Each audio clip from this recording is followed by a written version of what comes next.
Well, thank you, Lenzing. Good morning. Good morning. We really appreciate you guys. How are you? We really appreciate you guys creating carbon zero. The whole world has to thank you. It's a standard for all the fiber companies, right? We feel it is, yes. You've certainly And I laid think it's, one for your competitors. yeah. Well, and you know, Andrew, from visiting Austria, how we can actually do this, because you saw how it's integrated at our site and the renewable energy that we're able to create by, taking the trees and making the pulp right there in Austria. So I have a super dumb question. Am I allowed to look really stupid for a second? Don't get mad at me, but do you guys have a cell that you're offering that is not carbon zero, and you have one that is carbon zero, so you have two products? Is that what I'm to understand? Yes, that because it's the certification with the offsets, that's the difference. So as Michael stated, there's no physical difference in the fiber. So if you're already using Tencel lyocell, then this is the added benefit of adding the zero in, because we have the offsets, and that is certified, because everyone needs to have the certification in order to make the claim. Got it. And what is the extra cost for that? There is a minimal upcharge for that, and it's really to cover the certification process. I'm not wrong. Don't get defensive on it. I think you should definitely charge for it. And I've taken the policy that anyone who doesn't pay extra for sustainability is actually like doing the wrong thing. It used to be popular to say that. I no longer believe that. So God bless you for doing this. Michael, I have a question for you. You talked about climate change. You used the word reversible. Do you believe it's possible to reverse what's going on for the environment? I mean, who knows, Andrew? I think even if everybody gets to zero, the amount of carbon in the atmosphere is going to be as it is today. In fact, so we need to reverse things. I think there's a lot of investment starting to go into technologies that will remove carbon from the atmosphere.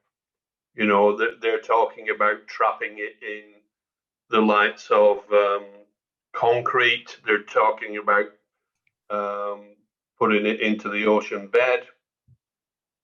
But who knows? I mean, Climate Week was in September this year, and maybe the pandemic was a catalyst for this. But there are more than 500 events in 120 countries. And I think really the thought was that this is the moment to pivot for all economies to drive down fossil fuel usage. Right. So I think now there is a real inertia, but I haven't got the expertise to actually probably answer your question. All right. I have another question for Tricia. Tricia, how can a brand not buy carbon zero when it's available? I find that really interesting.